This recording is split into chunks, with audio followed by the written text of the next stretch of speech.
Okay, the more you learn, the easier it is to learn more. Okay, that's always true. The more you know about something, the quicker you can know more about it. The better your understanding, the better you are at playing the game. Okay, what we're supposed to be doing here is pulling ourselves up by our bootstraps, right? That means lowering our entropy, raising the quality of our consciousness, growing spiritually. That's what we're doing here, okay? And it's cumulative. You have to work at it. You can do a lot better at it if you try than if you just bumble way through. That's the point of understanding. That's the point of learning the theory, is you're going to be better at it if you know what you're doing than you are if you're just wandering around clueless. So that's kind of obvious, isn't it? Okay, this is talking about getting ready. I think we've already mentioned that. That's the main thing you ought to be working on. Say, what's the main event here? Where should I put my energy and my focus? Put your energy on focus on getting ready, not on going. If you get ready, the going is trivial. So just get ready. Drop fear, drop ego. Okay, you have to learn through experience, and this getting ready means at the being level. It's not at the intellectual level. See, most of us will convince ourselves, oh, I'm ready. I'm ready right now. No problem. Let's go. But that's all at the intellectual level. It's the getting rid of the ego and fear. Well, how do you get rid of the ego, fear? And I should add beliefs. Getting rid of the beliefs. It's the beliefs are a trap. The beliefs keep you from going. The beliefs keep you from interpreting correctly. So just get rid of all that junk, and then the going will kind of happen easily. Quality, significance, and value of your experience is a variable, right, that expresses the quality of you. You can get into the non-physical before you're actually ready, and if you do, you may have scary experiences, you may not. You know, you can go to a great library and read comic books. You know, it's kind of wasting the available resources, but a lot of people, all they do when they get into the larger reality is play. They go there and play. Let's have an experience, you know, particularly the drug takers. Let's have a wow experience. You know, let's blast into the reality and see colored pictures and feel to be one and be connected for a little while till the drug wears off, and then we're disconnected again. See, they have an experience. So if you want to go to play, then it's like going to the greatest library you can imagine and reading comic books or something like that. So have a bigger picture. Keep a big picture focus. Okay. Okay, now that gets us up to section 5, another pretty picture by Judy Johnson. On to the next one. Okay, gaining access. I think we talked mostly about this. It's just switching your data stream. It's simple, your consciousness, you're already out of body. You just have to connect to the right data stream. Now, for the most part, sometimes people worry about access. For the most part, access is a self-policing system. Okay, because there's some people, once you get to that, to where you can travel around in a larger reality system, once you get to be able to be in that point consciousness and then focus your intent, it worries people that maybe the people that they don't like, maybe bad people, maybe people who are very negative or very controlling would get to these places, and then they would be able to do bad things. They would be able to control, you know, and you have all these worries. And some of those worries are well-founded. That's true. That sort of thing does happen. But it's minor compared to the bigger picture. But mostly it's self-policing. If you have a lot of ego, then you won't get very far.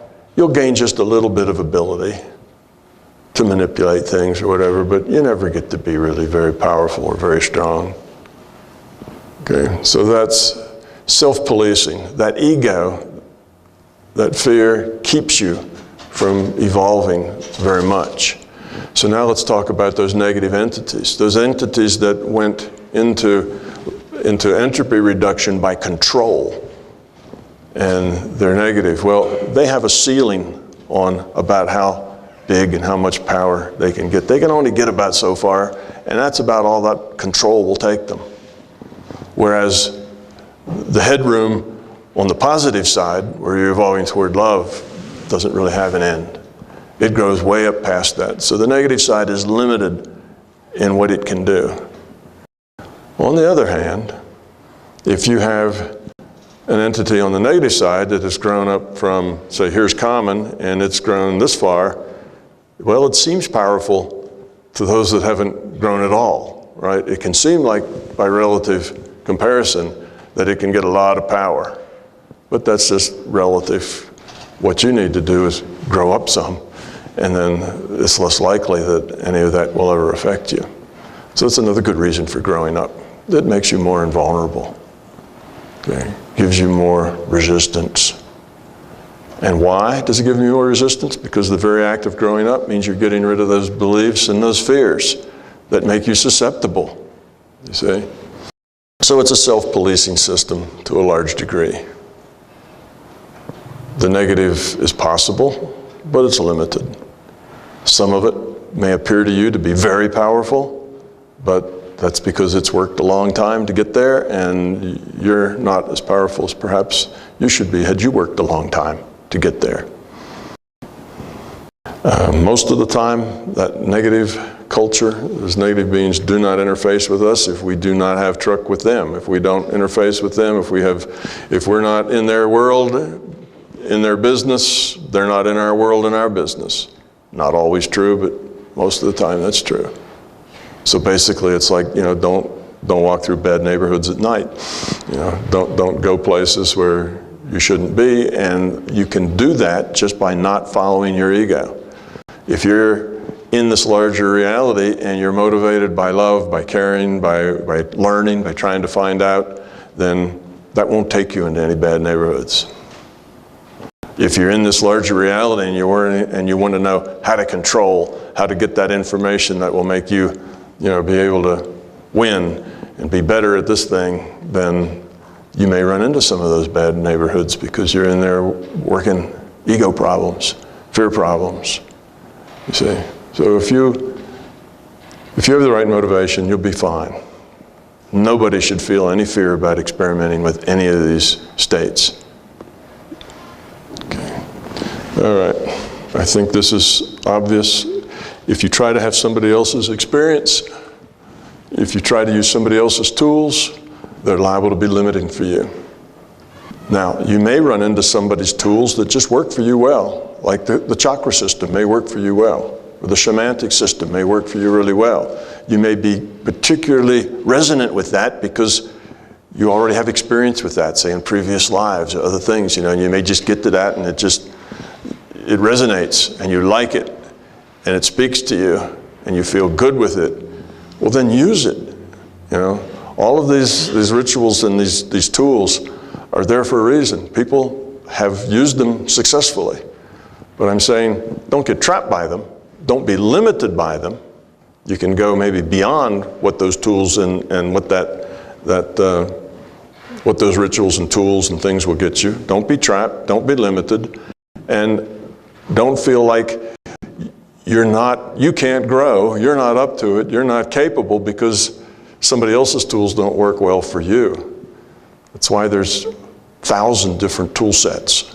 You know, every group, everybody out there, every guru that's teaching, you know, every group, every ism and every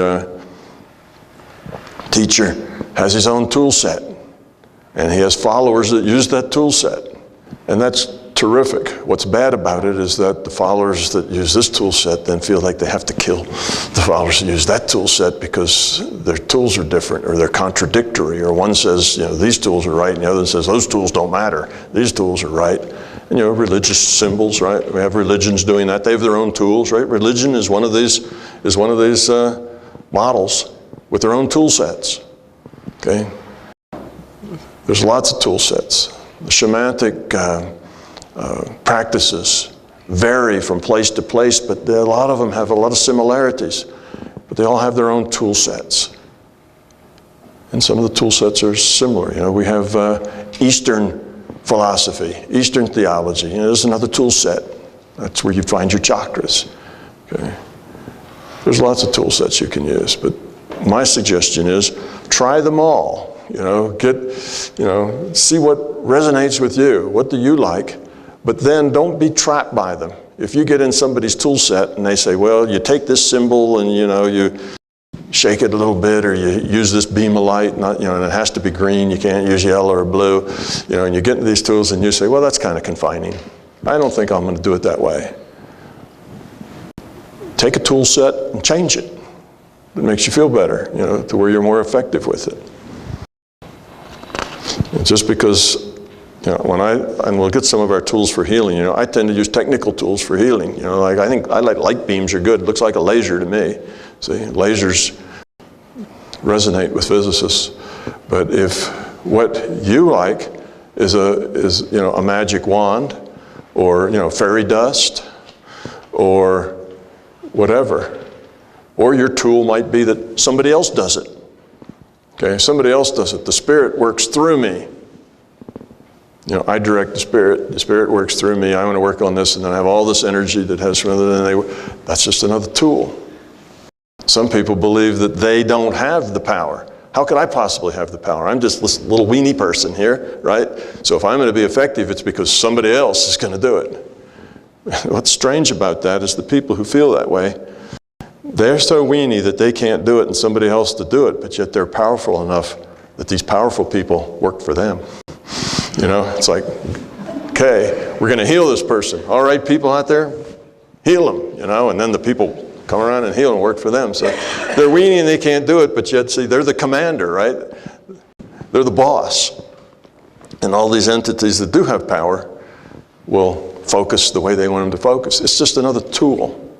It's another way of getting your mind focused, to work with your beliefs, to work with your fears, to work with whoever you are. That's why you need special tools, because you're a unique person. Your beliefs, your fears, your understandings, your experience make you unique. And as that unique person, find tools that work for you. But then keep an open mind. Be skeptical. As you grow, you're going to outgrow your tools. Let those tools go. Remember we said someday you have to take the headphones off. You have to do it on your own. Change your tools. If this tool isn't working so well anymore, discard it. Make up a new one. All right. Next to the bottom line on here always makes people sigh. Take the long view. In 20 years, you should be good at it. You have to have that view. Okay. Making contact. When you talk and interact with other beings, particularly in the beginning, when you initiate contact, if you're novices or you want to make contact with other beings and other entities other than the ones that you know, your initial contacts ought to be simple, straightforward. Okay, you have information you want to get, say. You want to know something about the larger reality, you want to know something about, what your mother-in-law is going to do, is she going to move in with you or not, whatever. You have information, you have needs, you have some reason that you want to go out there and make a contact, then just go out and ask. You may just say, hello, anybody out there willing to talk to me? I'd like to know something about this. And of course, what you'll get is a being, which is just another interface, right? Interface with the larger conscious system. It's all one thing, guys. We really are all just one. It's just us. We see it. It's just us. We're just two, right? Just us and the larger conscious system. But it's really just the larger conscious system, because we're just a piece of that too. So it's just the larger conscious system. So you say, hello, anybody out there? And if you have a good intent, and if it will help you learn and grow, if it's not just serving your ego or something, then you'll probably get an answer. If it's just serving your ego because you just want to have a wow experience, well, there's no point in that. Why should the larger conscious system waste resources trying to give you a cool experience? Cool experiences have no value. If it's a learning experience, if it's some experience that'll open your eyes, okay, you'll probably get something. So if you keep interacting with the conscious system, you say the conscious system doesn't like me, it never responds, never talks to me, I don't get anything, I never have any of these neat experiences. Well, it's probably because they wouldn't be of any value to you. The conscious system isn't interested in just giving you a fun ride, taking you for a ride in a carnival. if you want to have these experiences, get yourself to the point where these experiences will help you grow. Approaching from the point where the experience has something to do with lowering your entropy and helping you become love. If you get yourself in that point, then the experiences will come very quickly and very easily and very helpfully. Don't expect the system to want to entertain you. It's not interested. It's interested in you evolving your consciousness. So put yourself in that spot where the connection you want will help you evolve your consciousness, and then you will get the connection that you want. Okay. Make it simple and straightforward. Don't ask long, complex questions. Okay? Because what happens, you'll get long, complex answers that you won't be able to process. Don't ask confused questions. A lot of times the questions aren't well defined. Think of it as querying a database. When you go to Google and query a database, you query it with the most succinct, most well-defined, unique query that you can. Otherwise, you get tons of garbage back that you don't want. You're looking for this one needle in the haystack, and you need to give it a query that focuses right on that needle. If you go to the larger conscious system and you say, oh, somebody talk to me, and you get somebody that says yes, and then you say, hey, what's happening, man? That's not going to get you anywhere. That's not the kind of question that's going to be useful. Think up a question that's going to help you grow. Think up a question that's going to be useful to your entropy reduction. You see, have the right attitude. All right, then ask and just listen. Don't operate. Don't try to second guess. Again, now you have to turn that intellect off. You just ask, and then you open yourself and listen. Don't second guess. Did I just make that up? You hear this voice, or you get some information, and right away you said, did I just make that up? You start second guessing it. You start judging it. You start analyzing it. Don't do that. Just be open. Whatever you get, work with it. Work with it. Encourage it. Short questions, like a lawyer. Get yes or no answers. That's easy. Some people who want yes or no answers and they can't deal with it intellectually. They have to deal with physical process. They have all these tools they use to get yes or no answers. They can say, well, look, if it's yes, no, or maybe, show me a green light, a red light, or an orange light. I know a lady who is a massage therapist, and she has this little pendulum, and she swings this pendulum, she holds this pendulum up, and depending on whether it swings clockwise or counterclockwise is a yes or a no to her questions. You see, these are just devices. Any of these devices can be used as tools, okay? We have lots of devices. One of the original devices is throwing the chicken bones, right? Throw the chicken bones to divine the future. That comes out of very ancient traditions. And we drop I Ching sticks, and we play tarot cards, and we do all sorts of things. We use Ouija boards. These are all tools. These are all tools that produce an interface between us and the larger consciousness system. That's what they are. These are things that have a lot of uncertainty in them. How those sticks fall, or the cards get shuffled, how the chicken bones fall. These are all things with lots of uncertainty in them. Therefore, they can be configured in kind of any number of ways without violating any rules, right? And if we have some rules that, well, if this chicken bone lands like that next to that bone, it means something. Now we've created a symbol. Or if we drop those sticks, and depending on how they fall, for the I Ching, or we shuffle those cards in a certain way, all this randomness now, the larger conscious system can use that randomness just like it could for synchronicity, right? It can make those chicken bones fall any which way, and it's not going to violate any rules of physics. It's not going to violate any rules of historical consistency. You've just developed a way to open up an interface. Does that pendulum swing clockwise or counterclockwise, you see? Do I see a red light, a green light, or whatever? You can have your data come any way you wish. Okay? So these things, you throw in the chicken bones, of course, that works. Why does it work? Because you've created a set of metaphors and symbols with those chicken bones, and there has a lot of uncertainty, and the system can work with you. It can become a communication link. Well, it's a pretty low bandwidth communication link. All those things are. You can get a much higher bandwidth. In other words, you get a lot more information and a lot more detail through other ways other than maybe chicken bones or cards or things. But so the people who do these things are the key to what's going on. So if the person who throws the chicken bones, the person who deals the tarot cards, the person who drops the stick, their intent and consciousness is the active ingredient. There's no magic in the bones or in the cards or in the stick.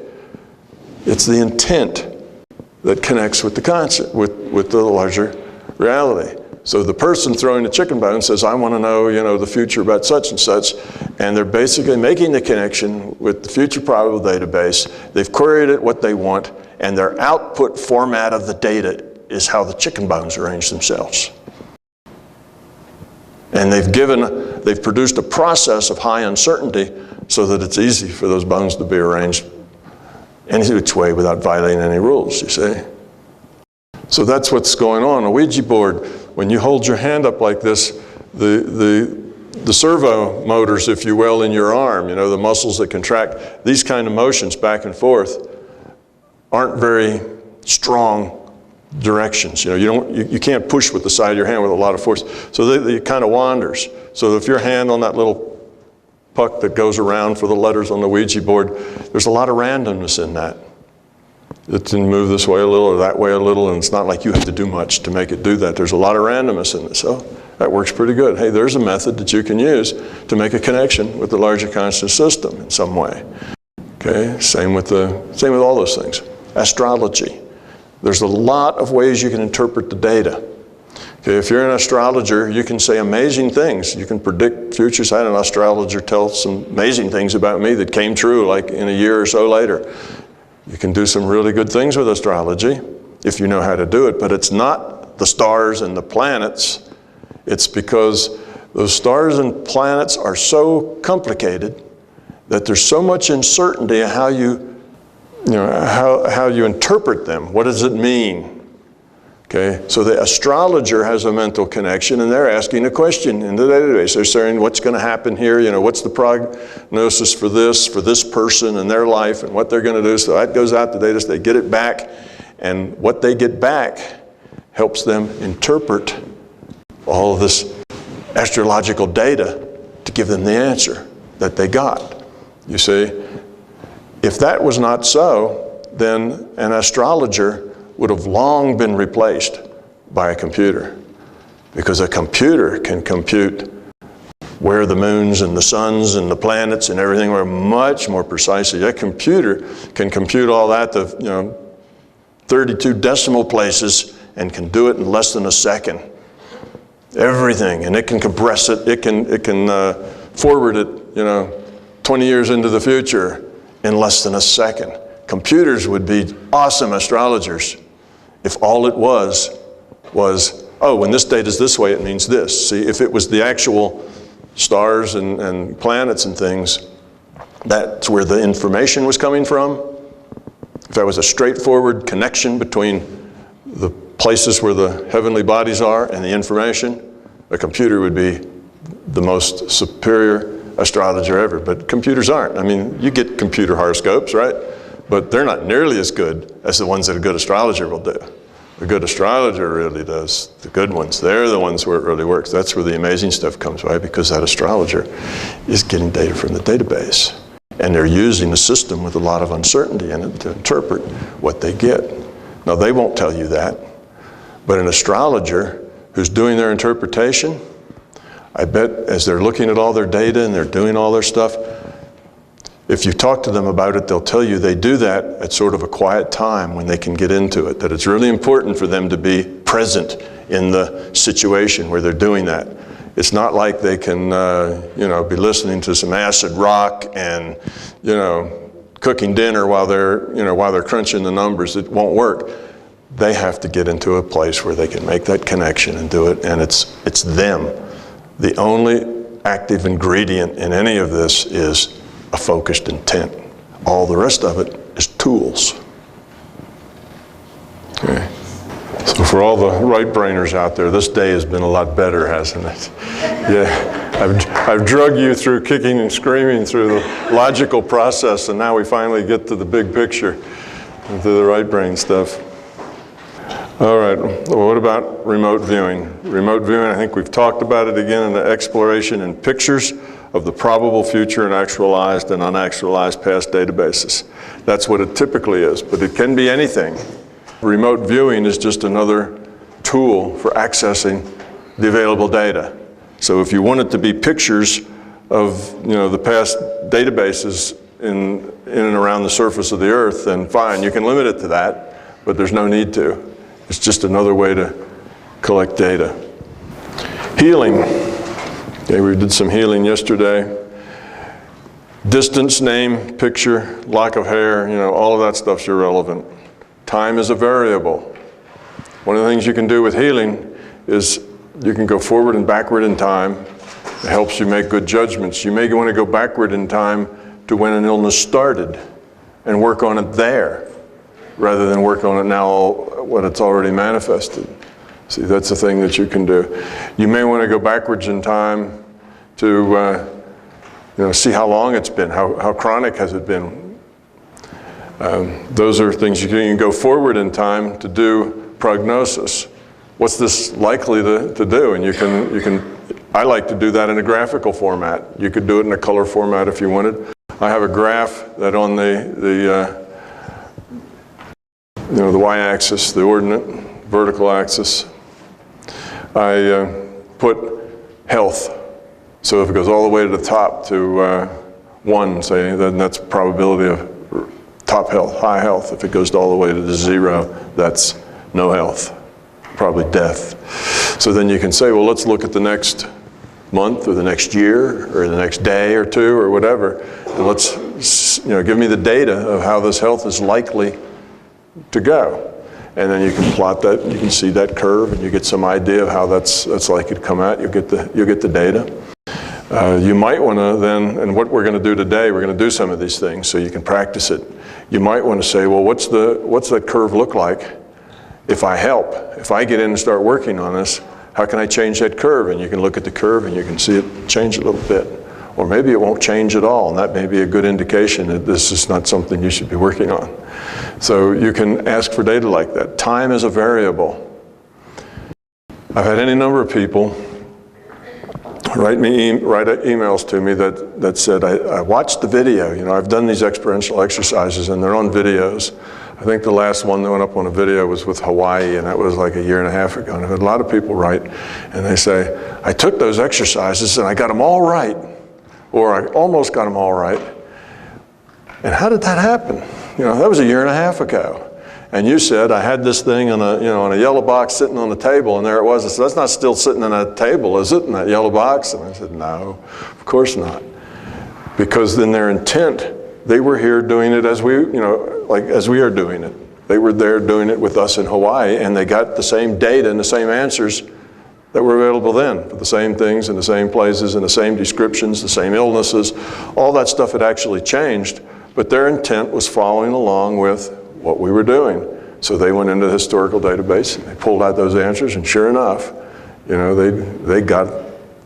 were just as easily getting correct answers as the people who were there, and this is 1.5 years later. See, time's a variable. You can go backwards and forwards with time. Generating diagnosing tools, we're going to get into that in just a minute. We're going to practice some of them, make up your own, generate them yourself.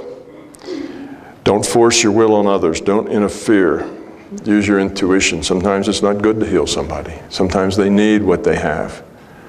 Death is not the big boogeyman, the big monster that you're trying to avoid. The point of being here isn't to feel good and be happy and make money and drink beer. The point of being here is to grow. And sometimes growth, almost all the time, growth comes from hardship. Growth comes from pain. Growth comes from being pressed, being challenged.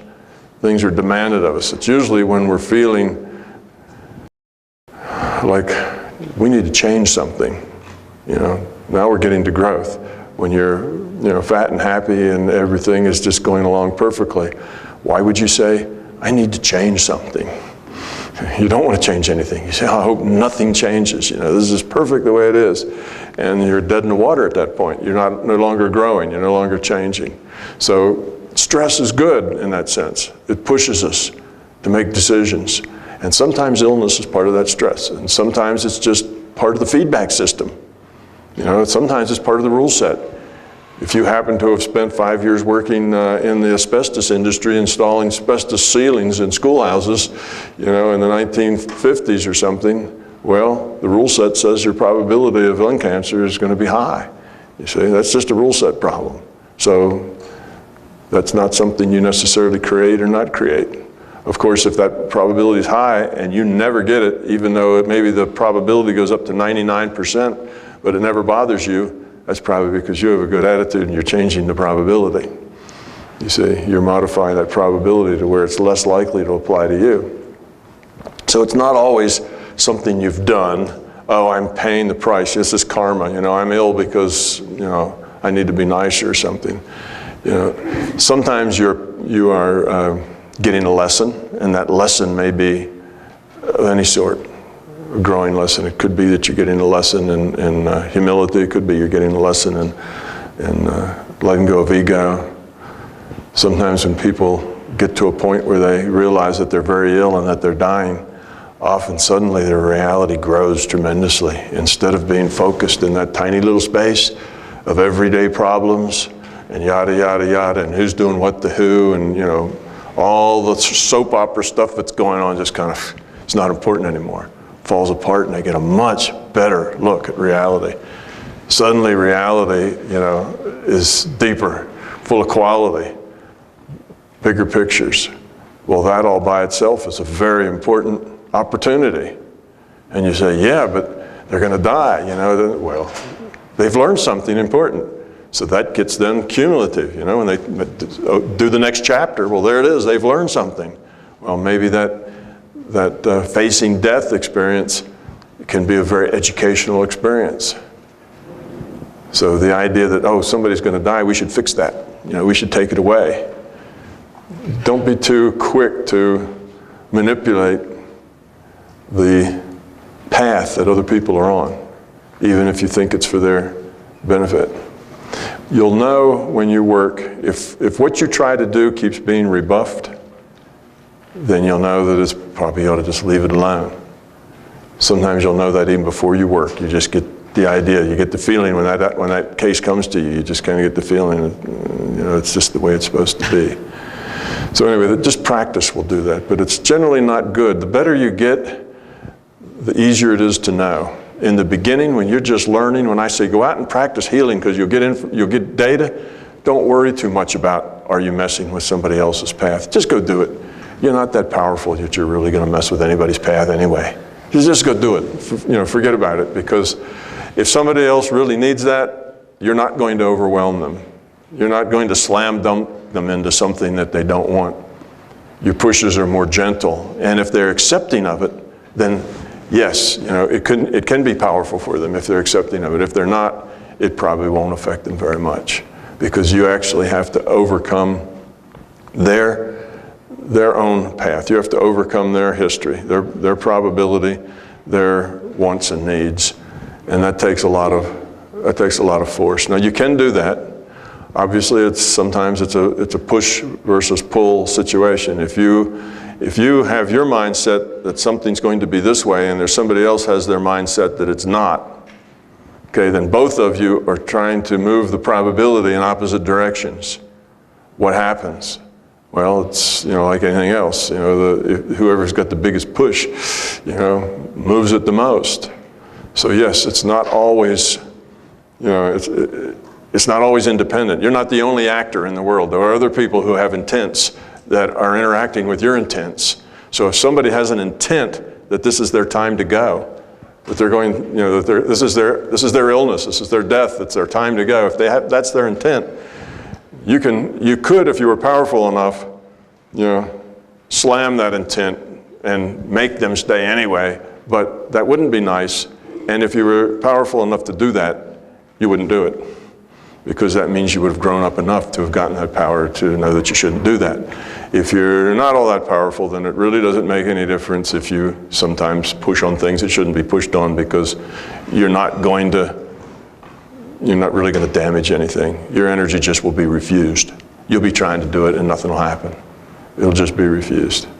So get sensitive to being, to that sort of thing. Don't make it I'm going to make this my way, no matter what. I'm going to do this thing. Be sensitive. Sometimes you should just let it go.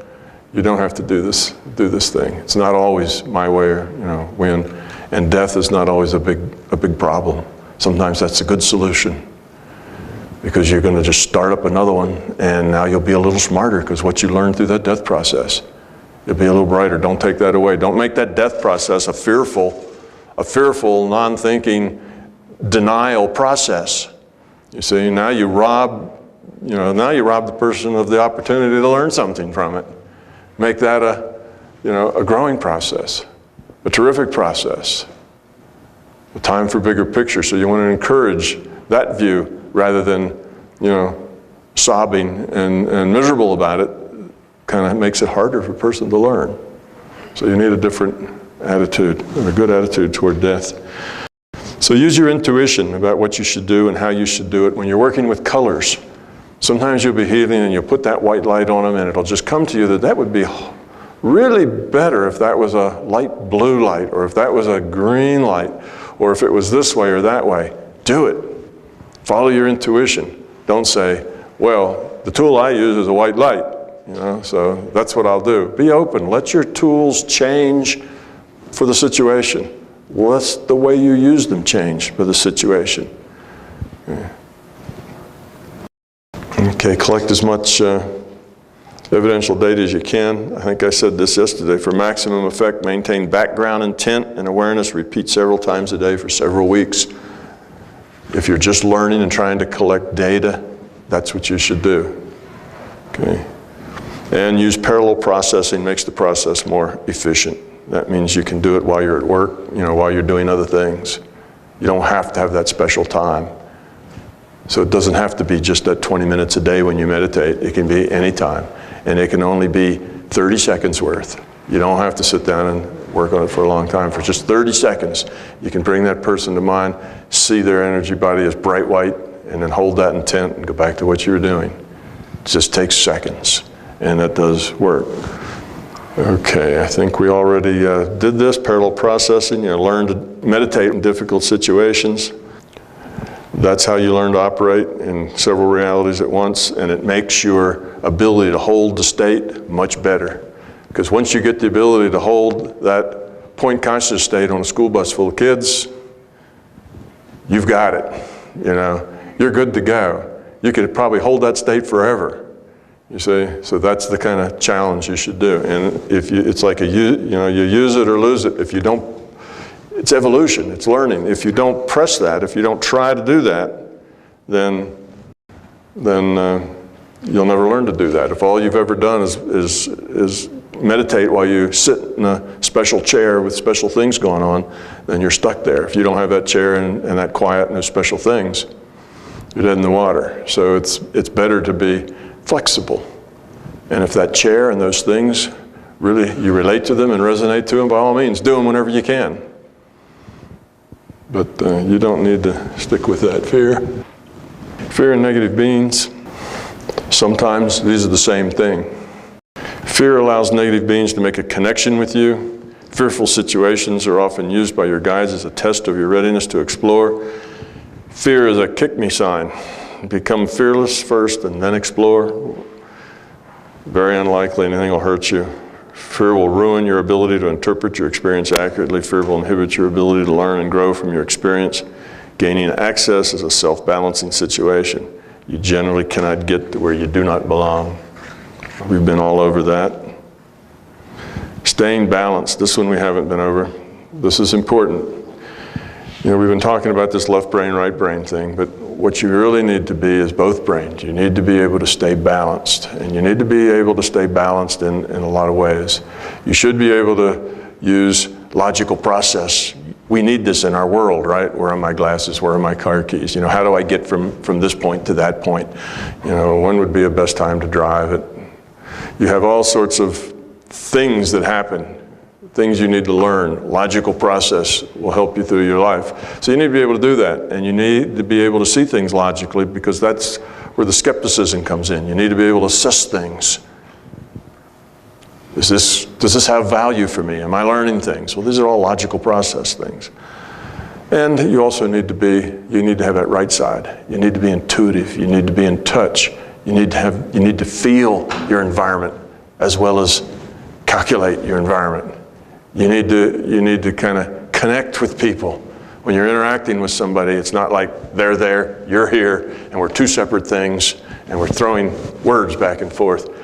You ought to become connected with that person. You ought to feel their feelings, know their attitudes, share their pain, understand where they're coming from. What is it that they're trying to say? And see it from their eyes, walk in their shoes. You know, you should have some connection there. That's the right brain part of the world, is you're connected to everything in the right brain. And you need that connectedness. In the left brain, you're single, you know, every man's an island, right? You're single isolated being interacting with other single isolated beings. In the right brain world, you're just one of a big family, you know, you're connected to the whole of everything. So try to stay balanced. Another way you have to stay balanced is, would it be a good idea to meditate, 6 hours a day? Say, oh, I'm really going to get into this. I'm going to do it. Let's meditate all the time until I get this. No, that would be out of balance. Is it a good time to never meditate because all that stuff doesn't mean anything anyway? No, that's out of balance on the other side. What you need to do is find some balance in your life where you have both spiritual things, where you have things where you work, you have to earn a living, you have children to take care of, you have parents to take care of, you have whatever's in your life. It's all good. We're here to experience, we're here to interact, and it's all good. If you get too far out of balance, you say, oh, this is the part that feels good, so I'm just going to do this. You start to get out of balance. You're chasing your ego into something that feels good. You need it all. We're here to interact. Go sit in the cave, cross your legs and meditate to become spiritual. That's not a good idea. You become unbalanced. You may learn some things while you're sitting in that cave, but there's a lot of things you'll miss. The big teacher that we have is relationship. Relationship is where it comes out probably more strong there than anywhere as to who we really are. Because once you've been with other people and you're familiar with them and they're your friends and they're your loved ones and you have a good relationship with them, you tend to act the way you are. The pretense, the here's the way I think you'd like me to be, that's the way it is on the first date, right? That's the way it is in the courting phase, right? You're trying to be likable. You want to be a certain way. You're living to an image, but then, after you really get the real thing, then you're the real person. You start to act just exactly the way you are. So relationships are good because your ego shows in those relationships. Is it about you or is it about them? Is it your needs, your pain, the way you'd like to have it? Or are you trying to service their needs, and make it the way they like to have it? You see, our self-centeredness and our ego and our fears, are we afraid about other, and that other doesn't like us enough, or maybe other will wander away, or maybe other isn't, we're not competent enough, we're not good enough. We have all these fears, and they all come right up to the top in relationship. So keep your spiritual, your job, your relationships, keep everything balanced together. All of it together is more powerful than doing any one part of it. Don't just do the part that feels good. Do all of it. So, what do I need to know about the future? Nothing. Absolutely nothing. I have people coming to me all the time and say, Tom, what's your take on 2012? What's going to happen? Is there going to be death and destruction? The trumpet's going to blow and everybody's going to get a plus up and spiritual equality and all these things going on. Most of that stuff is fear-based, and the rest of it is very hopeful. It's based on wishes. The fear-based stuff is counterproductive. Okay, remember we said that you bias reality with your intent. If you have a fearful intent, you tend to make your fears come true. And that happens throughout our life in every way. Let's say you feel unlovable. You feel inadequate. How do you act if you're inadequate? Well, if you're female, you probably kind of back away and get in the corner and don't, you become a wallflower. If you're a male and feel inadequate, you probably puff up and strut and try to make like you're big and important. Okay, so if you're inadequate and you fear that you're inadequate and that people won't like you because of it, guess what? You'll act in a way that people won't like you because of it. You see, you make your fears come true. So if you feel that you're small and you compensate by being a bully, people won't like you.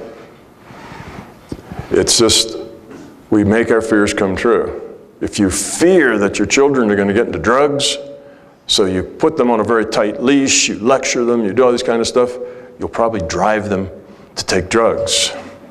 You see? You make your fears come true.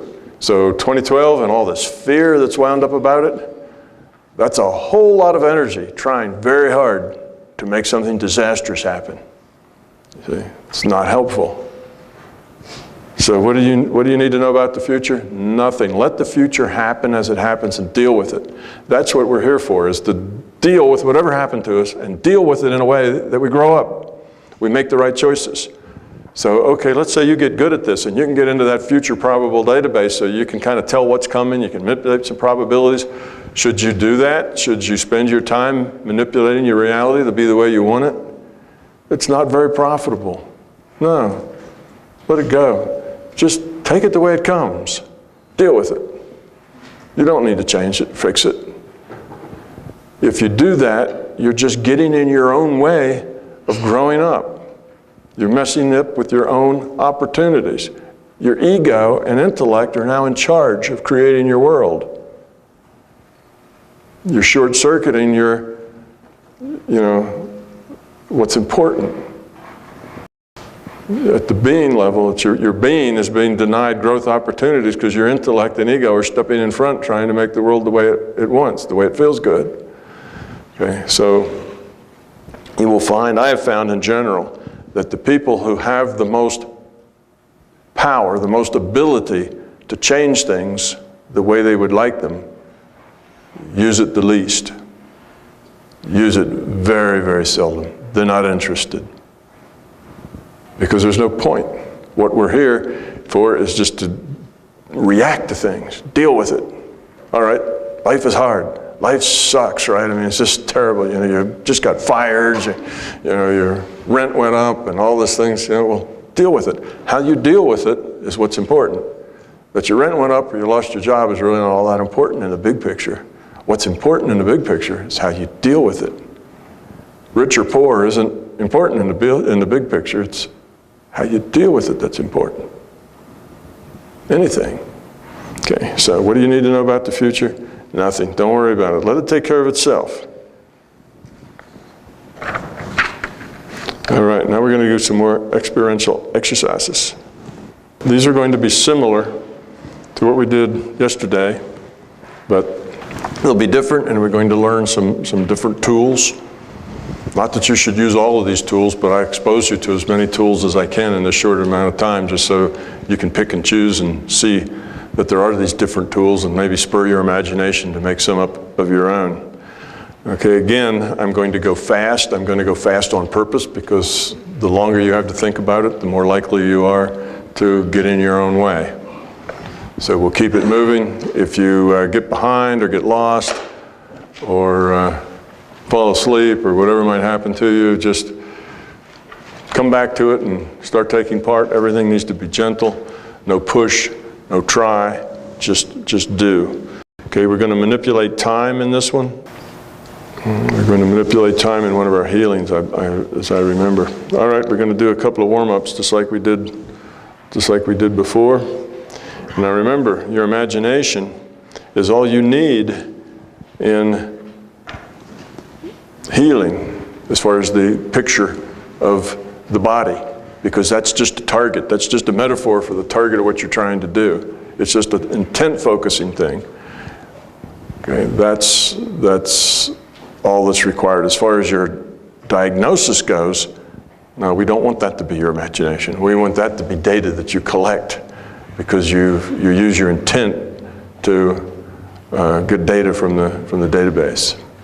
So just relax, let everything go. We're going to do a couple of warm-ups here. Get comfortable. Okay, I want you to imagine that you're riding in a speedboat. Ride in a speedboat, very high rate of speed on the water. Two perspectives. You're on the boat, you feel it bounce, hear the roar of the engine, and you're off the boat on the bank. You're watching it go by. Okay, I want you to see a beehive. Zoom in on a bee. Now become that bee. Become a bee and go inside the hive. Look around, interact.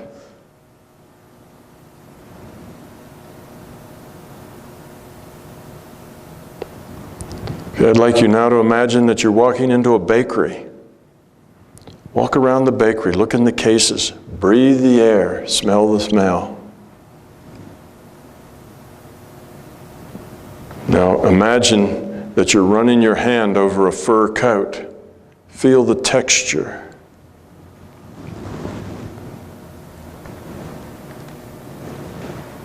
Now I want you to imagine a health energy body with lung cancer. Imagine a health energy body with one dysfunctional kidney. Now one with a brain tumor. Now imagine one with the flu, and one that has no health problems whatsoever.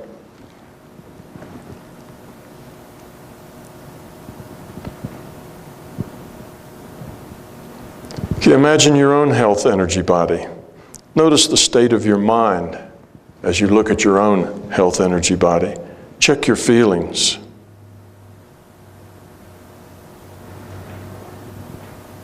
Now look at the health energy body of a significant other, a loved one, and notice your state of mind and your feelings.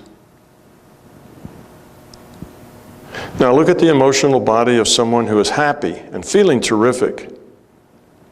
Now look at the emotional body of someone who's sad, someone who is very angry, someone who is depressed and suicidal.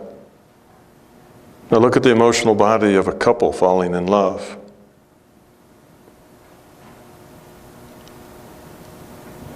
Now look at your own emotional body, the way it is now. Then look at it the last time you were very angry.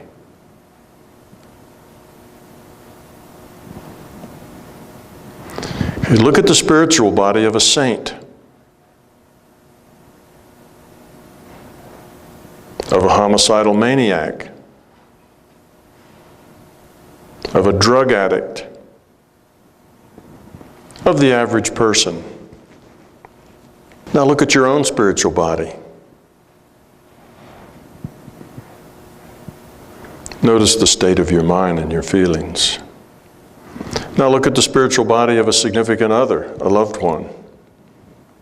Again, notice the state of your mind and your feelings. Okay, that's all of the exercises we're going to do with that. Now what I've just done is calibrated you. You've just been calibrated. The images you got are the images or the metaphors that you associate with those things that I just said. Okay? Now all of you got different images. You all saw different things. You all interpreted what I said different ways. But that's how you interpret these. Those are your own personal metaphors for these various illnesses or different states, you know, of anxiety or fear and what they look like. So when you see something that looks like the things you've just seen, you'll sort of know how to categorize them because that's the way you see them. That's the metaphor that comes to you. But now let those metaphors have the ability to change. The metaphors you have today aren't necessarily the metaphors you'll have tomorrow because you'll grow and you'll change. Your metaphors ought to grow and change. But you've just been calibrated as to what these things mean to you in terms of pictures, feeling, whatever it is you get when you look at something. Okay, that's the nature of it. All right. Okay, now I think there's a couple of you that are here that weren't here when we did this last time, so I'll just make a few general comments. When I'm going to ask you to heal a person, I'll just give you a first name. I'm going to ask you to remote view something. I'll sometimes tell you where it is. I'll sometimes just tell you to go do it. I may give you coordinates, whatever. The way you do that is you do it by making an address. When you have your intent, I intend to heal this person. How do you identify this person? It's the person that I'm talking about. It's the person that I'm telling you about. So I can say Mr. X, and that works just fine. It's the Mr. X that I'm just asking you to heal. Okay? If I tell you that there's something in a box, well, it's which box? There's thousands of boxes in the world. Oh my God, which box am I going to look in? You know, he didn't say where the box was. That doesn't matter. It's the thing in the box that I'm talking about, you see. I don't know anything about coordinates. If you tell me it's, 87.652 degrees north, I have no idea what you're saying. Okay, it doesn't matter. It's that place that has those coordinates, you see. So that makes it a unique address. You need a unique address, otherwise the mail won't get delivered. So you need a unique address as a unique query into the database so that you can get an answer. All right? So that will catch some of you that weren't here up on the way to do that. Okay, the right approach is important. It's the most important thing. It's the same thing we did before. Disconnect your intellect. You need to be just open. Disconnect that intellect. Don't analyze. Don't second guess. Don't try to make sense of your answer. It's just data. Don't even try to come up with a metaphor. That thing we had yesterday that was the apple core that had all those little wedgies around the circle? Well, there are some people that saw that as orange slices. You see, if you cut an orange in half and you hold it up, what does it look like? It looks like a circle with all these little wedgie shapes in it, right? So it says, oh, I know what that is. That's an orange, okay? A good remote viewer won't impose their own metaphors on what they see. A good remote viewer will just see, oh, I saw a bunch of wedgies in a circle. And it kind of had a lump over here and a lump over there. Because as soon as your mind says that's an orange, now suddenly the handles that are attached to that orange lump on either side don't make so much sense anymore. You see, so you kind of throw them out. So you as soon as you start sticking a metaphor to it, you've basically stepped in the way of your ability to get the data. So that's hard to do. Takes a lot of training, because as soon as we see something, we want to make sense out of it. We need to name it, rather than just saying, all right, I see a pattern and it looks something like this. So the metaphors will sometimes mess you up as well. So try not to analyze. It's generally the very first idea that comes into your mind. Just open your mind and be open to it, that's all. You don't have to do anything to get it. Let it happen, no expectations, no effort, no intellectual control, no analysis. Forget about answers being rational, making sense. They don't have to make sense. They won't necessarily make sense to you. Just get the data and see what you've got. And that's a very difficult thing to do. Don't be in control. Don't feel like you have to be in control. It's okay to be wrong. Okay, give yourself permission to get a wrong answer. That's maybe a better way to say it. Give yourself permission to get a wrong answer. Say it doesn't matter anyway. Nobody's going to know if my answer's wrong. Okay, and we won't. We're not taking score here. So just take your answer. Say, I can be wrong and it won't make any difference. That's okay. I'm just learning some methodologies. I'm just learning some tools and ways to go about things. And the tools that I'm telling you is a very, we call it minimalist set of tools, right? We're throwing away all the normal process normal rituals that go with this thing. You know, you're not lying down in bed, you didn't meditate first, you didn't relax first, you're not doing any of that kind of stuff. So this is the minimalist set of rules. But it'll give you some minimalist tools and ways to go about it. Let your beliefs go. The idea that you can't do it is the worst, and this I can't do it idea is not an idea that's generally going to be in your intellect. Everybody in their intellect is saying, oh, I'd like to do this. But if you have a belief that this is impossible or doesn't work or you can't do it or you always fail at this and you're not good at this kind of thing, then if that belief, even if it's not in your intellect, that will get in your way. Because this all happens at the being level, not at the intellectual level. Don't worry about the details. When I say make a humanoid image, don't stress on making it a picture. Feel it, intuit it. It doesn't have to be a high-res image. It's just a metaphor. Just do the best you can. Get whatever you get comfortable. And once we start going, we're going to be going there and coming back, going and coming back, going and coming back. Don't talk or disturb anybody else. If the background bothers you, if it makes a noise, if you hear noise out in the hall or somebody sneezes or coughs, just accept it and let it go. It's not important. Don't operate on it, you see. Okay. Now last time, I showed you this slide after we did the exercise to show you some of the reasons why it didn't work. But this time I'm going to show it to you before the exercise so you'll know not to do these things. Okay. The major problems are noise, the constant chatter going on in your mind, analysis, guessing, lack of steady focus. Okay. Anybody have trouble with the imagine exercise? Imagine you're in a speedboat and so on. Anybody have any trouble with that? They were just rock steady and good, weren't they? They were easy. I mean, that was just trivial. That's the way it should be when you do these. It ought to be just the same way. It's the same sort of thing. See a gingerbread cookie ought to be just like, you know, you're in a speedboat. It's not a problem. But for many people, oh, they tell me, I did the imagination exercises easy. They were clear and crisp. I could smell, I could hear, I could feel. And then as soon as you asked to do a humanoid outline, I couldn't get one. It just wouldn't form up. I couldn't do it. I just got a blank. Well, why is that? It's the same thing. That's a performance anxiety. Because now you're doing the real thing, not the pretend thing. And that's a performance anxiety. So don't let that bother you. You have to hold these multiple intents. After you make an intent, that intent has to stay there. It can't just wander off. You have to kind of hold that intent there in your mind. You get a stack of intents. Fear of being wrong, fear of not able to do it, expectations, belief, inability to remain a detached observer. It's not about you. Being a detached observer takes practice. Okay, so those are the things that you need to not do. You need to tell your intellect to be quiet, and you just open for the answer.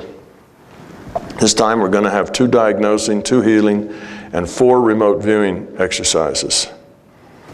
And again, I'll say for those watching the video, of course this will all be a video, hopefully in about a month you'll be able to see all this and do it again and revisit it. For those watching the video, intend that you are looking at these people and remote viewing these objects as they were on September 24, 2011. Your efforts to diagnose and heal will be applied generally to promote better health of these people. Whether the remote viewing test objects still exist or not makes no difference. You will see them the way they were on September 24, 2011. So even people seeing this 5 years later will be able to do these same exercises and get all the results right. They'll just be taking data from a past database.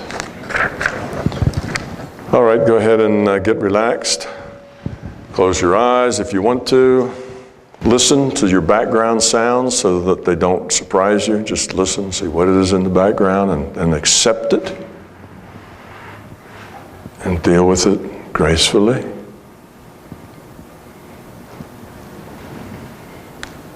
Okay, experiment 6. See or imagine a 3-dimensional humanoid outline, something like a thick gingerbread cookie.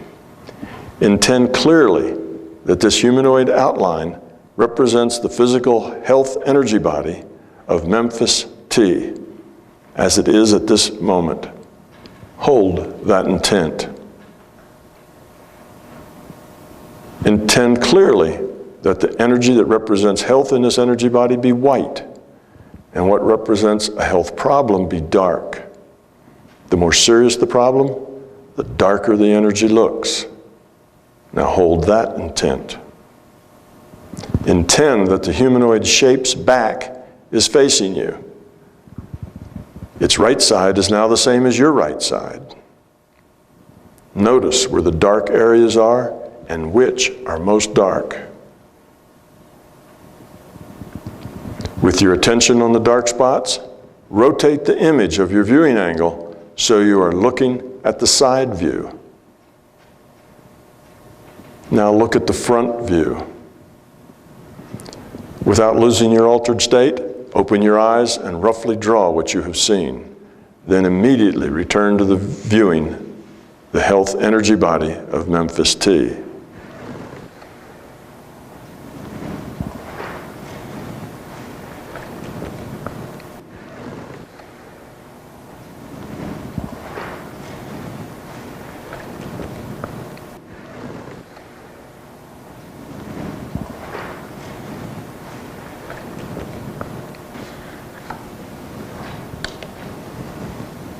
Repeat the last few steps and check to see if you get the same thing. Make sure you have drawn it more or less correctly. Make corrections as needed.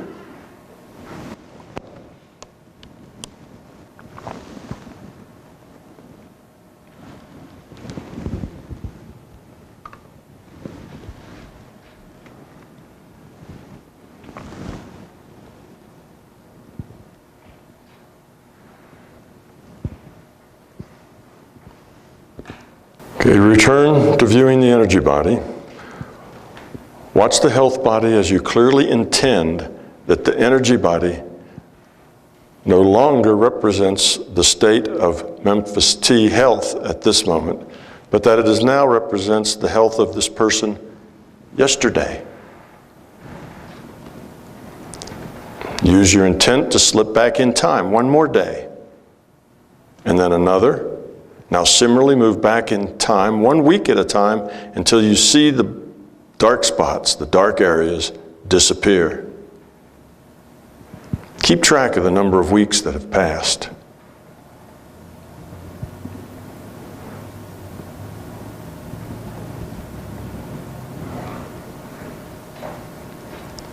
If the black spots do not fade or go away, go back a year at a time, and so on. When the dark areas do fade away, determine how long ago that was. If you lose where you are in time, start over.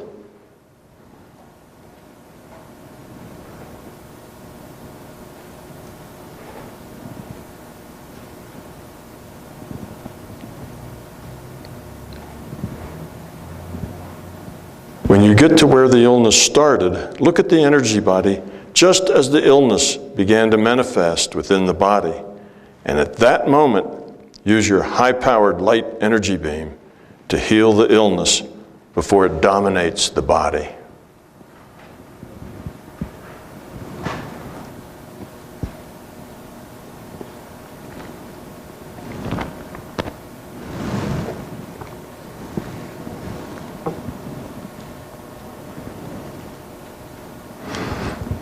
Now slowly move back to the present time, 1 increment at a time, making sure that the ailment did not reinsert itself between then and now.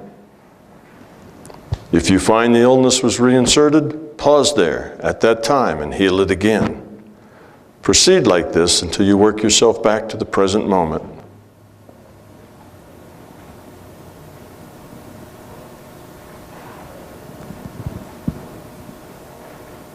Now use the beam to make the energy body glow with intense white light.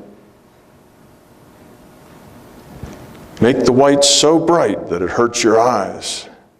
Then put on sunglasses and turn the brightness up even further. Intend Intend that this energy body remains super, bright, healthy white for a long, long time. Intend that the energy you have placed on Memphis T's body is so great that it will maintain the energy body in a brilliant state for a long time, and hold that intent.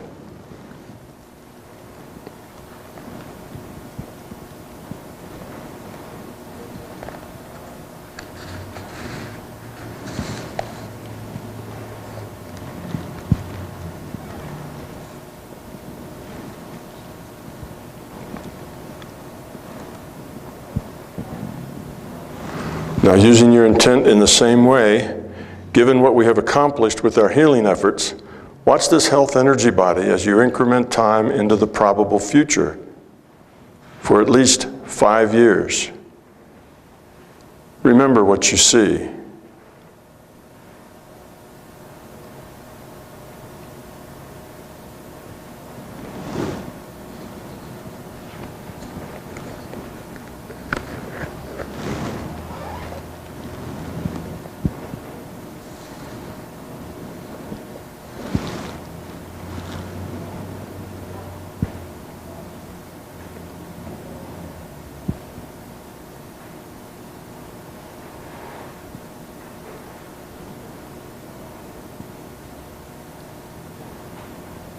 Without losing your altered state, open your eyes and roughly draw what you have seen.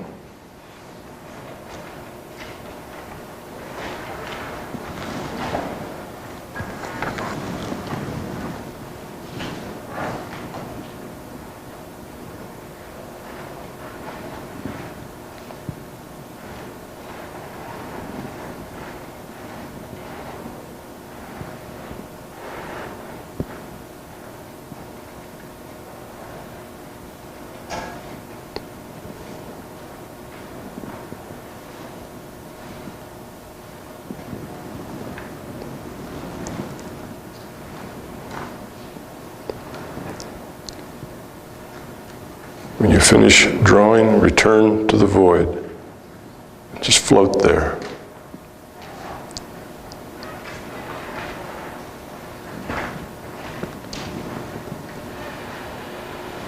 Repeat the last few steps and check to see if you get the same thing. Make sure you have drawn it correctly. Make corrections as needed. Then immediately return to floating in the void.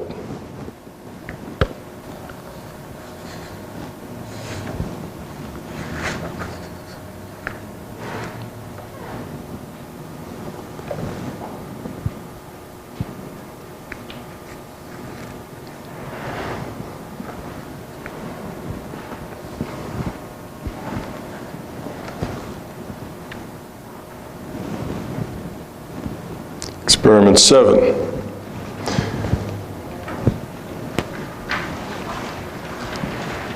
See or imagine a 3D humanoid outline.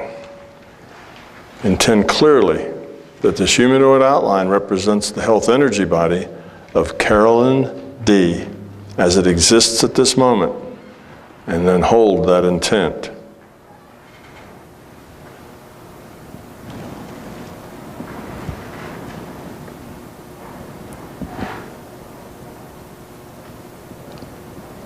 Intend clearly that the energy that represents health in this energy body be white, and that what represents a health problem be dark.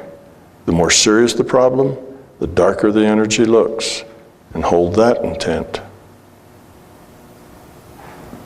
Intend that the humanoid shape's back is facing you. Its right side is now the same as your right side, and hold that intent. Notice where the dark areas are and which are most dark. With your intention on the dark areas, rotate the image of your viewing angle so you are looking at the side view. Then move to the front view. Without losing your altered state, open your eyes and roughly draw what you have seen, then immediately return to viewing the health energy body.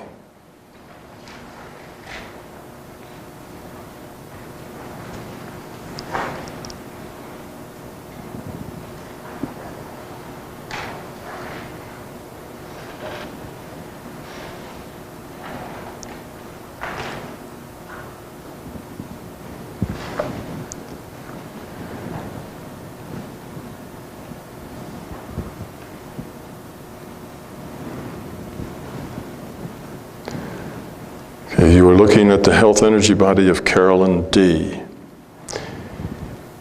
Use some fireplace tongs to grab any black spots and drop them into the large, sturdy, unbreakable jar sitting just to your right. After all the black spots are in the jar, toss the fireplace tongs into the jar and screw the lid on tightly.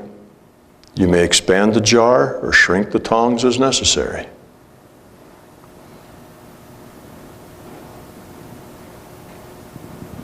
Now toss the jar into a sun where all of its contents are evaporated into disconnected elementary atoms and free particles.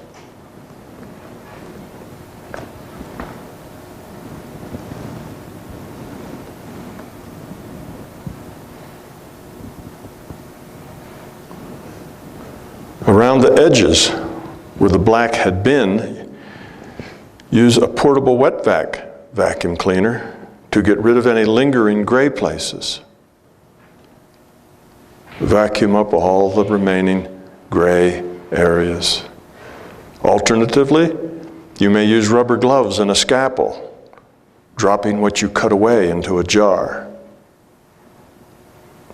Alternatively, you may use a blowtorch, acid, or a laser to remove any of the dark area.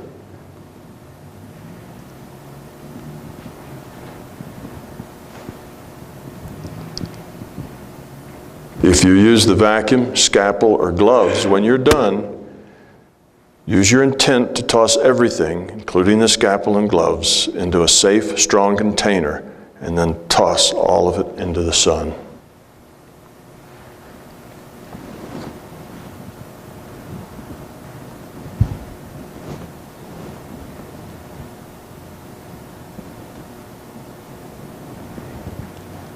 Now use your intent to direct a beam of high-powered, intensely bright light to make the entire energy body of Carolyn D glow with intensity. But intend that the light itself pick the color that it should use for optimal long-term healing.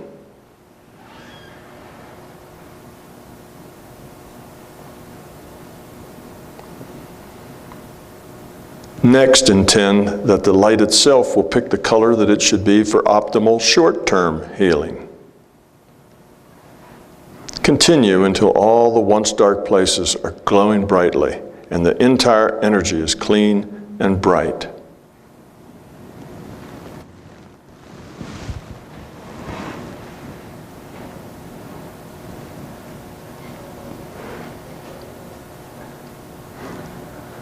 Intend that this energy body remains super bright and healthy for a long time. Pick a sun from the universe, compact it to the size just larger than the energy body, and place it in the energy body. Intend that the energy you have placed within this body is so great that it will keep the energy body healthy for a very, very long time, and hold that intent.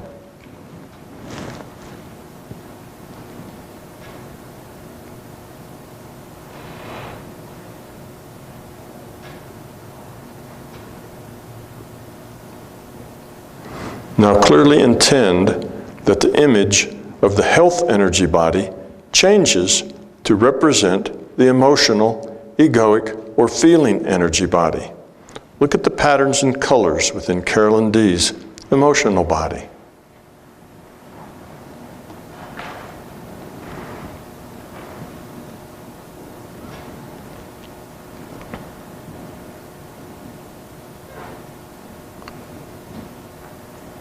Now clearly intend that the image of this feeling energy body change to represent the spiritual energy body, a body that represents the spiritual quality of Carolyn D.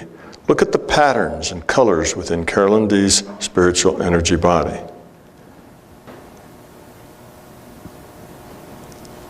Let that image go and simply float in the void for a moment.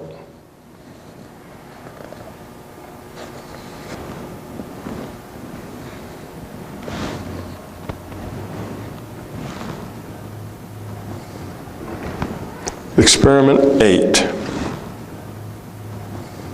I have a box with a big 8 on it.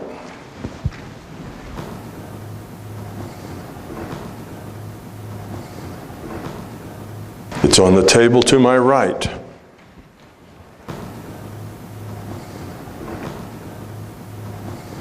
Intend to have an image of the item in the box put on a screen or monitor in front of you. Remember what you see. Now put that result aside. Now move your vision to the box, and with no expectations of what you might see, look through the box to view the object.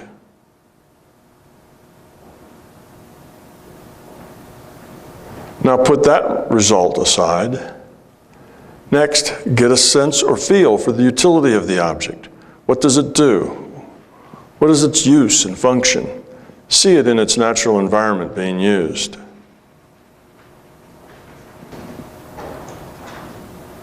Without losing your altered state, open your eyes and write down or draw what you saw each time. Then immediately return to float in the void.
Okay, experiment 9. Intend to go to a spot on the surface of the earth that has these coordinates: 40.68917 degrees north and 74.04444 degrees west. Look around there. What do you see?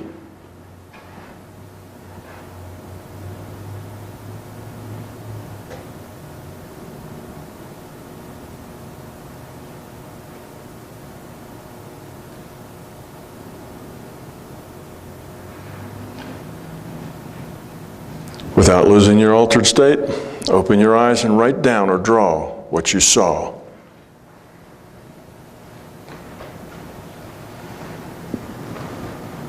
Then immediately return to float in the void.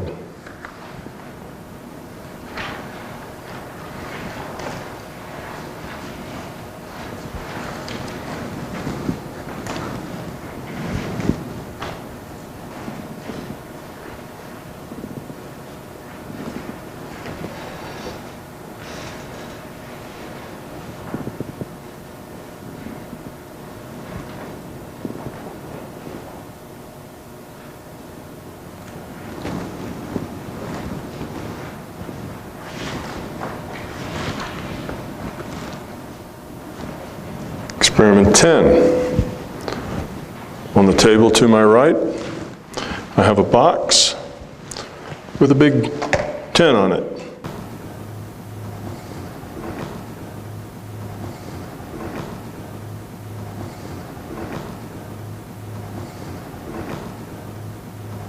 Intend to have an image of the item in the box put on the screen or monitor in front of you. Remember what you see.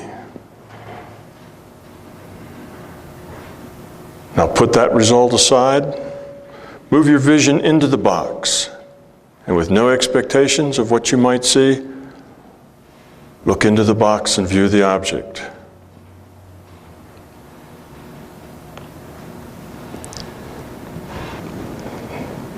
Now put that result aside. Next, see an image of me taking the object out of the box and showing it to you at the end of the exercise. What is it that I'm holding and showing to you?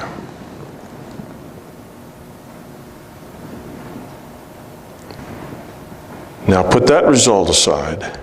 Next, get a sense or feel for the utility of the object. What does it do? What is its cause and function? See it in its natural environment being used.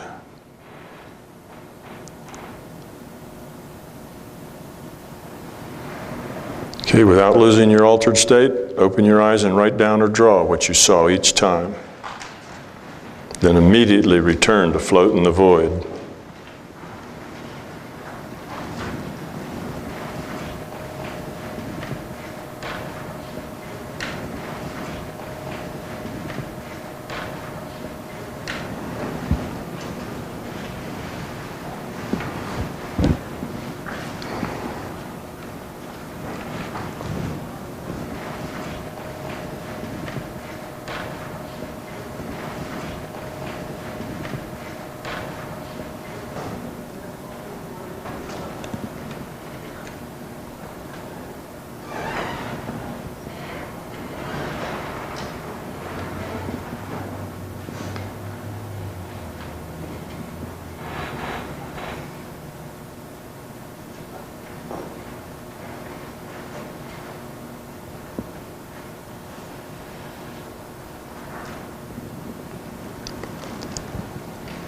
Experiment 11. I have left an object lying directly in the middle of my bed in my home in Alabama.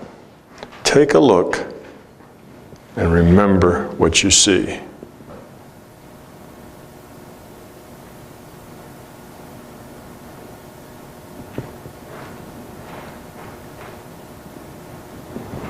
Now put that result aside. Next, get a sense or feel for the utility of the object. What does it do? What is its use and function?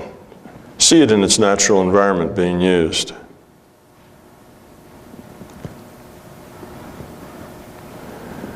Without losing your altered state, open your eyes and write down or draw what you saw, then immediately return to float in the void.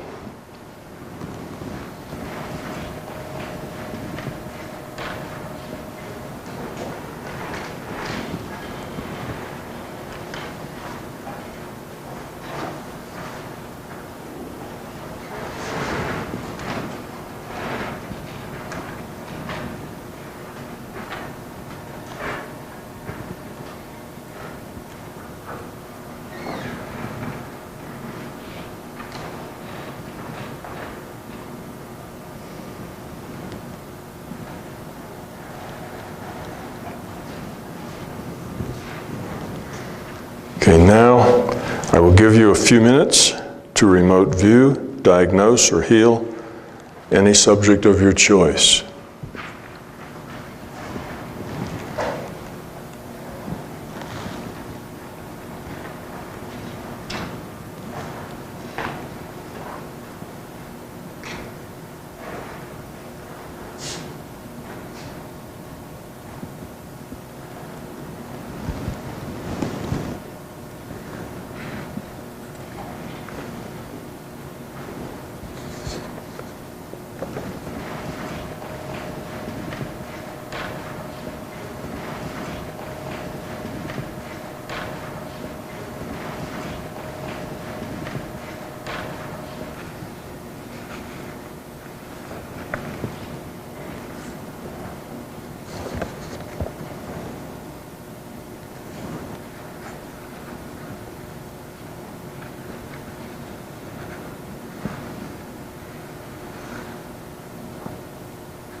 Okay, open your eyes and let the experience go.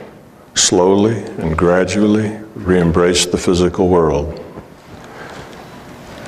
After you have fully returned, write down any notes or any of the experiences you might wish to remember, or any comments or questions that may have come up. Take as much time as you need.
Okay, let's see what the truth data says.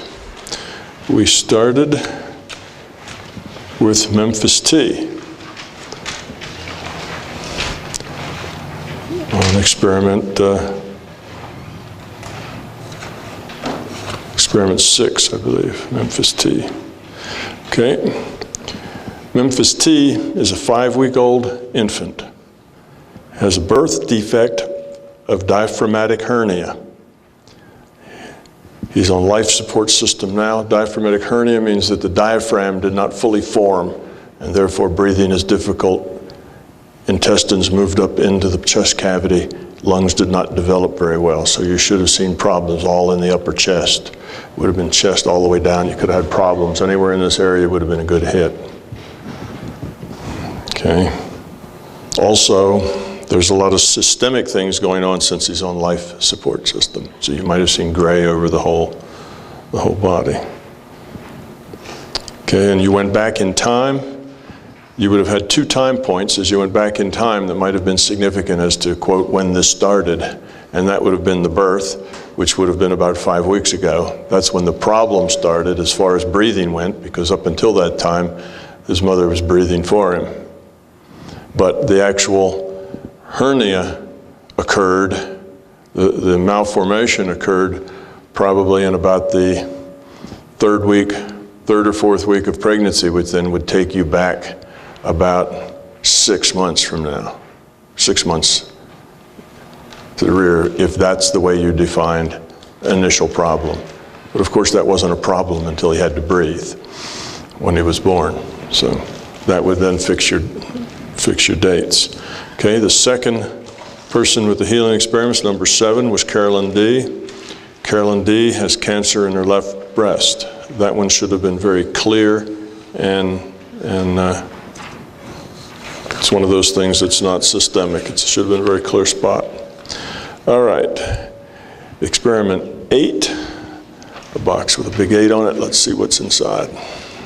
Now, I purposely picked this because it's not something you would probably recognize, but it may have been a dinosaur, it may have been a person with legs, it may have been, it may have been a mouth, a head, a monster.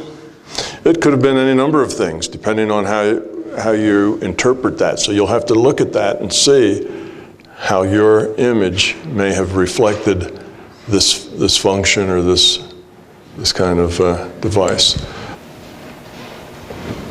Okay, that was number 8.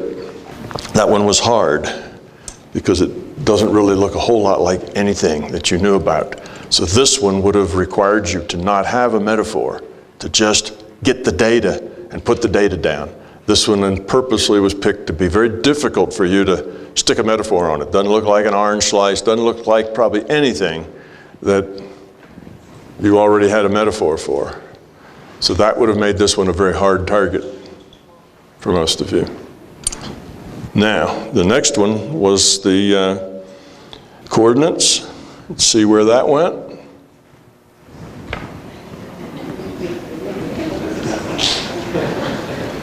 Okay. Statue of Liberty. Now number 10, I have that in the box. Number 10, a comb. Now this you could have seen as lots of things. You could have had a metaphor of this as a letter of the alphabet, as grass growing up out of the ground.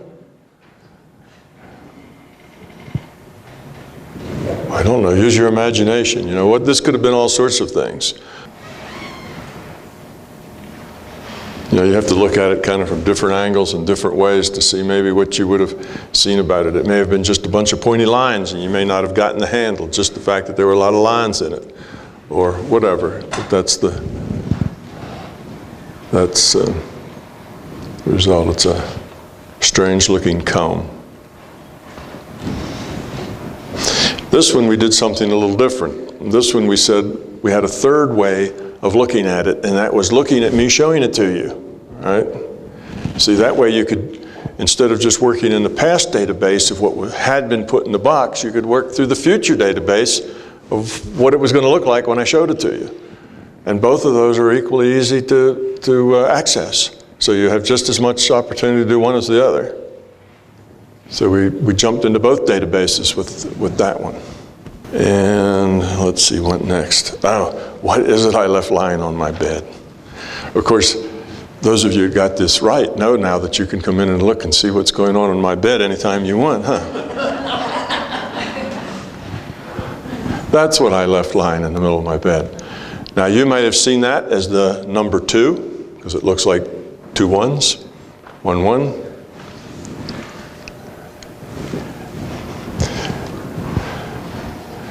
You might have seen that in reference to other things. You might have seen that as a table setting or a restaurant or anything that you would associate with forks or culinary things. You know, there's all sorts of associations that you might have that would pop up a metaphor.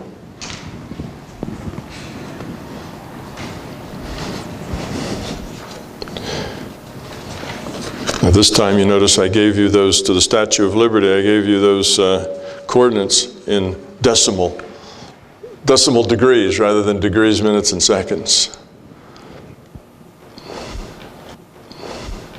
All right, so anybody get any of them right yesterday or today? We have a lot of people who got some of them. Anybody get them all right? Anybody got everything right from both days? That'd be pretty tough, wouldn't it? I had some pretty hard things here. Actually, the black comb was a very hard thing. People and fish both like shiny things. And babies, you know, so something that was like that apple core, it was bright and shiny and had a very distinctive geometric pattern, that's one of the easier things. Things like this that are black plastic are one of the harder things because it doesn't jump out and stand out in your mind. That fork's a combination of both. That's why you might have just seen 2 things, because you may have only noticed the two fork prongs. You may not have noticed the handle. So I gave you some pretty hard ones on this one. Well, all right, that is it. We're going to take a break now, and we're going to come back, and we have all the rest of the afternoon for questions.